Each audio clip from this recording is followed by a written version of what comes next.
하나님께서 찬양을 통해서 홀로 영광 받으신 줄 믿습니다. 힘있고 얼마나 은혜가 넘치는 찬양인지 우리 산부 예배자들 다 은혜 받으신 줄 믿습니다. 오늘 말씀 보니까 예수 믿는 남편들에게 권면합니다. 아내 사랑하라, 아내 사랑하라. 아내를 사랑하는데 그리스도께서 신부인 교회를 사랑한 것 같이 그렇게 사랑하라. 다시 말해서 신부인 교회를 위하여 그리스도께서 자기 목숨을 내어 놓은 것과 같이 그렇게 사랑하라. 그렇게 25절에서 말씀합니다. 남편들아 아내 사랑하기를 그리스도께서 교회를 사랑하시고 신부인 교회를 사랑하시고 그 교회를 위하여 자신을 주심같이 하라. 자신을 십자가에 내어주심과 같이 그렇게 사랑하라 말씀합니다. 28절에서는 아내 사랑하기를 또 자기 자신을 사랑하는 것과 같이 사랑하라고 이렇게 강조하고 있습니다. 그렇게 자기 아내를 사랑하는 자는 자기를 사랑하는 것이라고 말씀하고 있어요. 이와 같이 남편들도 자기 아내 사랑하기를 자기 자신과 같이 할지니 자기 아내를 사랑하는 자는 자기를 사랑하는 것이라 그렇게 말씀합니다. 정리하면은 남편은 아내를 사랑해야 하는데 그 사랑의 모델은 예수 그리스도시다. 신랑 예수 그리스도께서 신부인 교회를 사랑한 것처럼 자기 몸을 십자가에 내어놓기까지 신부인 교회를 사랑한 것처럼 그렇게 자기 목숨보다 아내를 더 사랑해야 한다. 그런 말씀을 하고 있습니다. 나보다 더 사랑해야 할 대상이 누구입니까? 아내라는 것이죠. 남편에게는 아내라는 것이죠. 그리스도께서 신부인 교회를 그렇게 사랑하셨어요. 그리스도께서 신부를 자신보다 더 사랑했다는 것입니다. 그래서 십자가에서 신부인 교회를 위하여서 신랑 되신 예수님께서 죽어주셨어요. 사랑하기 때문에 그리스도께서 신부인 교회를 위하여 목숨을 내놓고 희생하면서 섬겼다는 것입니다. 이처럼 예수 안에 있는 남편은 어떻다는 것입니까? 그리스도처럼 자기보다, 자기 목숨보다, 자기 생명보다 신부인 아내를 사랑해야 한다. 그런 사랑을 보여라. 이렇게 말씀하고 있습니다. 어떻게 이런 사랑을 우리 남편들께서 아내분들에게 실천하고 계신 것 같으세요? 아내들이 여기 많이 계신데 먼저 천국 가신 여러분 남편들께서 여러분들에게 그런 사랑을 보여주셨나요? 자기를 사랑하면 아내를 사랑합니다. 아내를 자기보다 더 사랑합니다. 그런데 자기를 사랑하지 못하면 아내를 사랑할 수가 없어요. 그래서 남편들은 먼저 자기를 사랑할 줄 알아야 돼요. 자기를 귀하게 여길 줄 알아야 돼요. 자기를 소중히 여길 줄 알아야 해요. 이렇게 자기애의 발로 시작과 출발이 곧 아내 사랑이라는 것이죠. 그렇게 아내 사랑하기를 시작하면 결국 그 사랑이 성숙되어서 그리스도께서 신부를 사랑하는 것처럼 그런 사랑을 할 수 있다는 말씀입니다. 최근에 어느 책에서 아내 사랑에 대한 글을 읽고 감동을 받았어요. 소개하면 이런 글입니다. 아내를 보석같이 여기면 당신의 삶은 해같이 빛날 것입니다. 어느 커피숍에 해피 와이프는 해피 라이프라는 글이 담겨 있는 액자가 걸려 있었다. 얼핏 보기에 커피숍에 무슨 와이프라는 글이 적혀 있는 게 생뚱맞다 의아했는데 가만히 생각해 보니 아주 멋진 뜻이었다. 해석해 본 적 아내가 행복해야 인생이 행복하다라는 것이다. 그러면 우리말로 인명제초다. 맞다. 아내가 행복해야 삶이 행복하고 남편이 편하다. 남편의 운명은 아내의 손에 달려 있다. 특히 나이 들어가면서 이러한 진리는 두드러진다. 칸트는 남편 된 사람은 아내의 행복이 자신의 전부라는 것을 행동으로 보여주어야 한다라고 말했다. 중국 고사에서도 아내의 역할은 출중했다. 위나라 문후는 가난한 사람은 좋은 아내를 얻고 싶어하고 나라가 혼란스러우면 좋은 재상을 얻었으면 하고 바라는 법이다 라고 했다. 북송의 구양수는 내가 재력이나 지위 때문에 마음고생하지 않고 지낸 것은 다 내 아내 덕이다 라고 말했다. 아내를 칭송하는 아름다운 말들이 많다. 아내는 남편의 영원한 누님이다. 팔만대장경. 좋은 아내를 갖는 것은 제2의 어머니를 갖는 것과 같다. 좋은 아내는 남편이 탄 배의 돛이 되어 그 남편을 항해시킨다. 영국 속담. 아내는 행복의 제조자 겸 인도자인 것이다. 비천득. 아내를 괴롭히지 마라. 하나님은 아내의 눈물방울을 세고 계신다. 탈무드. 아내는 젊은이에게는 연인이고 중년 남자에게는 반려자이고 늙은 이에게는 간호사다. 베이컨. 오늘부터 아내의 존재를 보석같이 보면 삶이 달라진다. 빈천지교 불가망, 조강지처 불하당. 가난하고 천할 때 사귄 벗은 잊을 수가 없고 조강지처는 집에서 내보내지 않는다.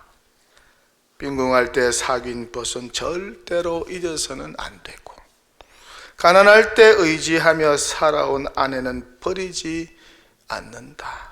옛벗이나 고락을 함께 했던 아내는 잊어버리거나 버려서는 절대 안 된다. 이 세상에 아내라는 말처럼 정답고 마음이 놓이고 아늑하고 편안한 이름이 또 어디 있을까? 1000년 전 영국에서는 아내를 피스 위버, 평화를 짜는 사람, 피스 위버, 평화를 짜는 사람이라고 불렀다. 모든 남성이여 부디 유념하셔서 노후를 보장받도록 합시다. 남성들이여 아내 없는 세상 상상해 보세요. 이런 글을 적고 있어요. 제가 이 글을 읽고 남편 된 저의 삶을 한번 돌아보는 그런 기회를 가졌습니다. 지난주에 아내를 잃은 어느 목사님 아내의 6월 하관 예배가 있었습니다. 시신 기정 후 1년이 지나서 아내의 시신을 화장하고 그 유골을 묘지에 묻었습니다. 제가 그 목사님께 물었습니다. 목사님, 아내 없이 1년 살아보니까 어떠셨어요? 어떠셨어요? 그랬더니 하시는 말씀이 힘듭니다. 매우 힘듭니다. 외롭고 힘듭니다. 밤에는 더 외롭습니다. 그래도 살아가야지요. 그래도 살아가야지요.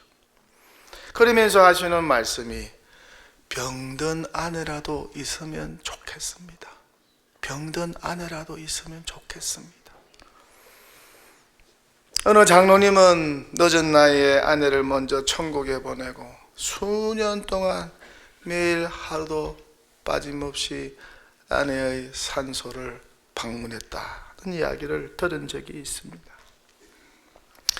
이 장로님이 동료 장로님들에게 한번 이렇게 말씀을 하십니다. 장로님들, 아내가 살아있으면 고맙게 여기세요. 여왕으로 모시세요. 나처럼 혼자 되어 보세요. 얼마나 비참하고 외로운지 몰라요. 그러니 아내를 여왕으로 모시세요. 여왕으로 모시세요. 아시겠어요? 그 장로님이 돈이 많으세요. 부자입니다. 그런데 그 많은 돈으로도 채우지 못하는 것이 아내의 빈자리였다는 사실. 부목사 시절이었어요. 어느 여자 집사님에게 전화가 왔어요. 목사님, 빨리 우리 집에 신방 좀 와주세요. 못 살겠어요. 빨리 좀 와주세요. 그래서 여 전도사님과 함께 급하게 달려갔습니다. 갔더니 여 집사님의 얼굴과 몸이 말이 아닙니다. 남편에게 맞은 것입니다. 남편도 같은 교회 집사입니다. 방문은 박살이 나 있고 주변에 집기들이 깨어지고 산산조각이 났어요. 아주 고급 아파트입니다. 아무나 출입할 수 없는 아파트예요. 그러면서 여집사님이 그래요. 자기는 이제 더 이상 이 사람과 못 살겠다고, 허구한 날 때린다고, 주먹을 휘두른다고, 남편이 돈 많이 벌어오면 뭐합니까? 이래 맞고 사는데, 이래 저를 때리는데, 자네들 보는 앞에서도 때리는데, 목사님 그런데 이혼하고 싶지만은 아이들 때문에 참고 살아요. 아이들 크면은 같이 살고 싶지 않아요. 최근에 어느 방송 프로에서 유명한 나이든 아빠 탤런트와 실제 딸이 나와서 대화를 합니다. 일종의 상담 방송이죠. 우리나라도 잘 살게 되었으니까 요즘에는 상담에 대한 관련된 방송 프로그램이 많아요. 이 유명 탤런트는 몇 해 전에 방송에 나와서 졸혼을 선언하신 분입니다. 결혼 졸업을 선언하고 혼자 사는 분입니다. 그래 그 당시 화제가 되었죠. 이후 몇 해가 흘러서 자기 친딸과 아빠가 방송에 나와서 대화를 합니다. 딸이 그럽니다. 아빠가 몇 해 전에 가족과 상의도 없이, 엄마와 상의도 없이 방송에 나가서 졸혼을 선언한 것을 보고 정말 놀랐고 상처를 받았다고. 아빠는 연속극에서 항상 자상한 아버지로 자주 나왔는데, 연속극에서 항상 자상한 아빠로 자주 출연했는데, 실제 집에 와서는 화가 나면 툭 하면 밥상 뒤엎고 소리 지르고 화를 내었다고. 그렇게 딸이 상처받은 이야기를 아버지에게 합니다. 그 이야기를 가만히 듣던 아버지가 딸에게 사과하는 장면을 보았습니다. 모르겠어요. 교회 안에도 이런 아빠, 아버지가 없는지. 교회에서는 자상한 목회자요, 자상한 장로, 집사인데 집에 가서는 폭력 남편, 화 잘 내는 남편, 밥상 잘 뒤엎는 남편, 아내를 함부로 대하는 분이 안 계신지. 어느 장로님은 그렇게 아내를 때린다고 해요. 그러면서 새벽에 나와서 기도는 제일 크게 하고 그렇게 또 울면서 헉 하면서 기도한다고 해요. 남들이 들으면 은혜를 받아서 저렇게 기도하시나 착각이 들 정도로. 그런 아버지의 모습을 본 자녀들이 신앙생활 바르게 할 수 있을까? 결혼에 대한 희망과 꿈을 가질 수 있을까? 결혼하지 않는데도 다 이유가 있어요. 부모처럼 결혼하면 불행해질 텐데 왜 결혼해? 그런 생각이 자녀들 마음속에 스며들지 않겠습니까? 자녀들은 부모의 등을 보고 자란다고 하는데 특히 딸들 마음속에 그런 마음이 들지 않겠어요? 우리 엄마 결혼했어. 저렇게 불행한데 뭐 하려고 내가 결혼하노? 혼자 사는 게 편하겠다, 행복하겠다. 그런 생각 안 하겠습니까? 이런 결혼에 대한 부정적인 생각, 실제 이런 딸들도 많습니다. 실제 이런 딸들도 많아요. 우리 아빠가 우리 엄마한테 하는 거 보면은 결혼하기 싫어요, 목사님. 그런 분들이 있어요. 어느 남자 집사님은 사업을 잘합니다. 11조 헌금도 잘합니다. 주일이면 교회도 빠지지 않고 예배드립니다. 그런데 도박에 빠졌어요. 허구한 날이면 동네 도박장으로 가서 도박합니다. 또 집에 가서는 아내를 그렇게 잘 때립니다. 아내가 그렇게 맞고 살아요. 그런데 같이 교회 생활을 해요. 두 분이 부부 집사예요. 그런데 아들이 정신적으로 좀 약해요.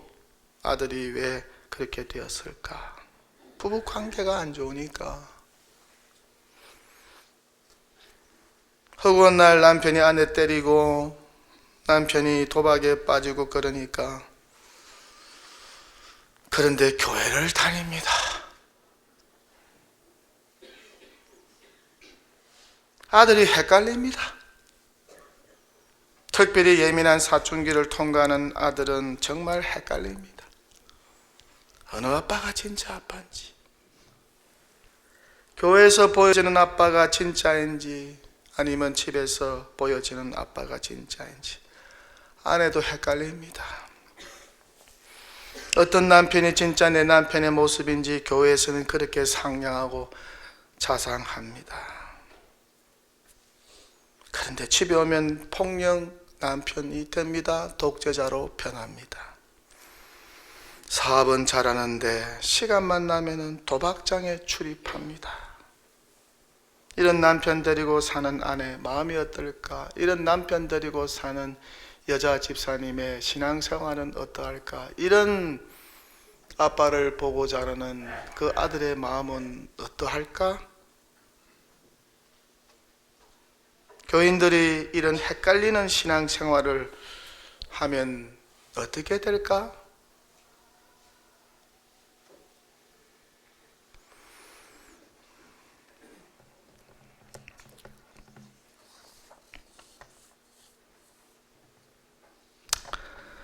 제가 아는 어느 장로님은 아내를 얼마나 자상하게 사랑하는지 교회 안에 소문이 났어요.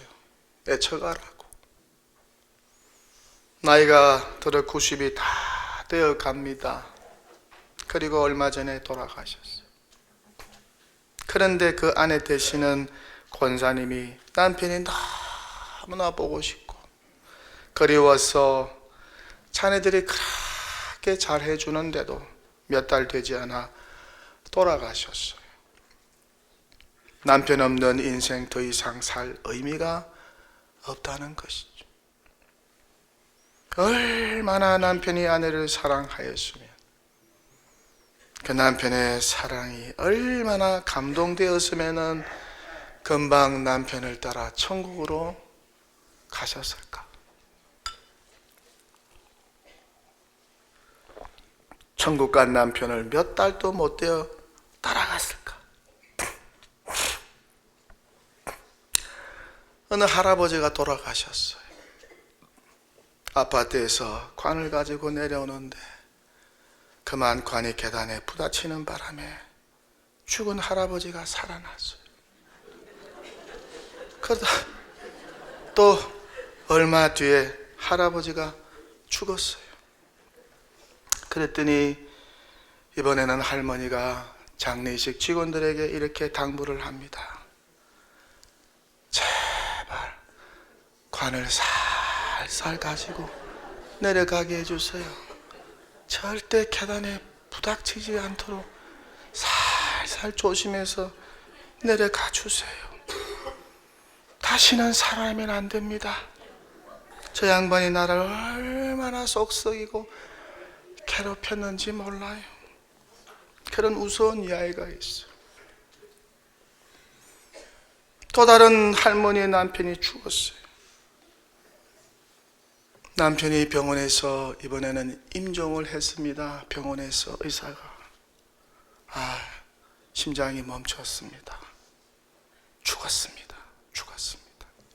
그랬더니 곁에 있는 자녀들이 아버지가 죽었다고 곡을 하고 막 울어요. 그런데 아내인 할머니는 울지를 않아요. 가만히 계셔. 근데 할아버지가 갑자기 살아나서 가만히 울지도 않는 아내의 손을 꼭 잡으면서 여보, 나 살아났어. 깜짝 놀랐더니 할머니 남편에게 하는 말, 아니야, 의사 선생님이 당신 죽었다고 그랬어. 살아나지 마. 의사가 죽었다고 했어.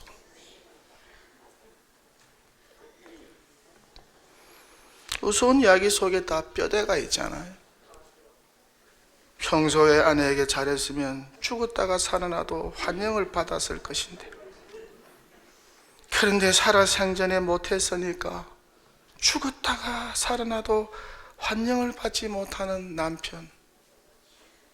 여러분은 어떠실 것 같으세요? 여러분 남편들께서 만약에 죽었다면 여러분의 아내가 환영을 할까요?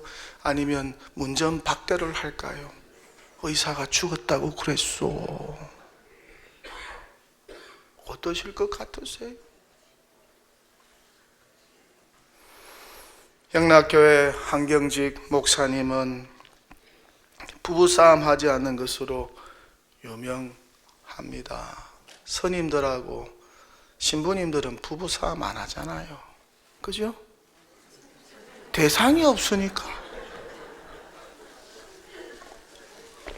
근데 목사들은 결혼을 하고 대상이 있으니까 간혹 또 싸우기도 해요. 근데 영락교회 한경직 목사님은 부부싸움 안 하는 걸로 유명합니다. 젊었을 때는 모르겠지만은 60세가 넘어서는 안 한 것으로 알려져 있습니다. 비결은 간단했다고 해요. 목사님이 밖에 나갔다가 집으로 들었으면 항상 먼저 사모님의 얼굴과 눈치를 살핀다고 합니다. 혹시 기분이 안 좋으면 늘 그런다고 해요.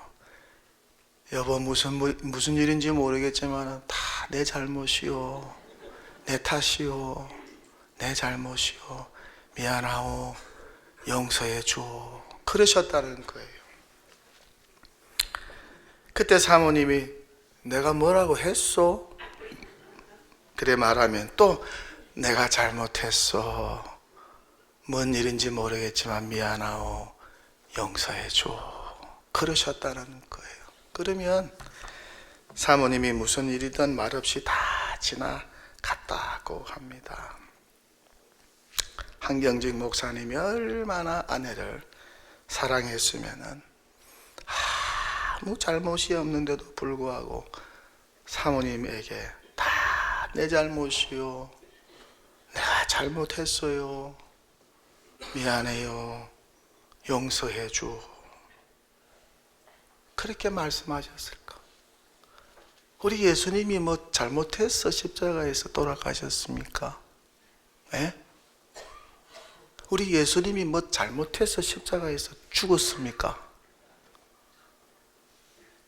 우리 대신 하나님 아버지께, 하나님 아버지, 다 내 탓입니다.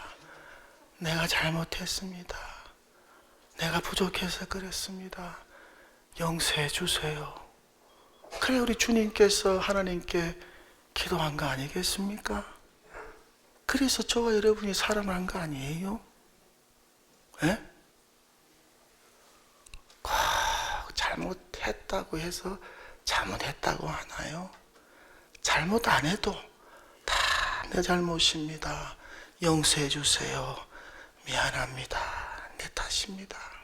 이렇게 말할 수 있다면 그 사람은 진짜 수준 높은 신앙인입니다. 정말 수준 높은 신앙인.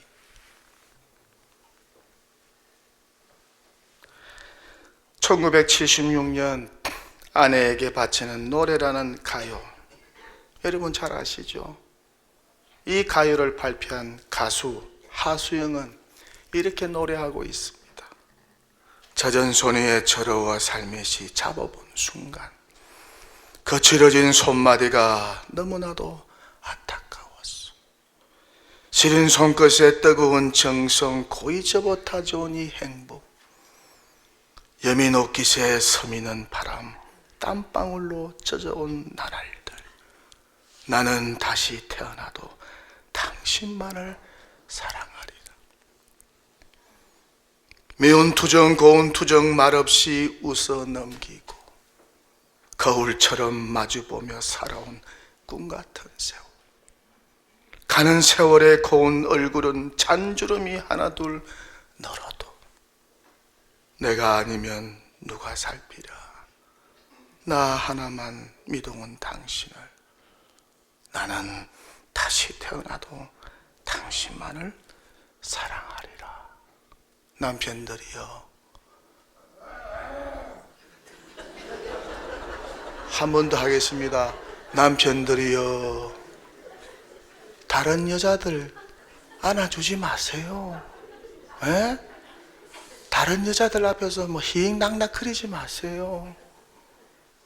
여러분을 위해서, 자식들을 위해서 가정에서 희생하고 수고하고 섬긴 아내, 갱년기가 지나고 폐경기가 지나고 자신의 몰골을 거울 앞에 보면서 그 이뻤던 얼굴은 다 사라지고 머리끝에서 발끝까지 내 모습이 이렇게 늙어가는구나, 초라해 가는구나 그러면서 눈물 흘리고 있는 여러분의 아내를 토닥거리시고 손잡아주고 안아주고 맛있는 거 사주고 옷도 사주고 예수님처럼 자기 몸보다 여러분의 아내를 더 많이 사랑하시는 남편들 되시기를 축원합니다.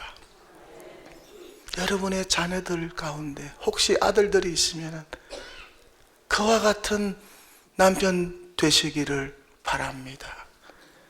이렇게 예수님 닮은 남편들이 우리 교회 가운데 가득가득 차고 넘치고 가정마다 우리 사회 가운데 차고 넘치게 되시기를 주님의 이름으로 간절히 축원합니다.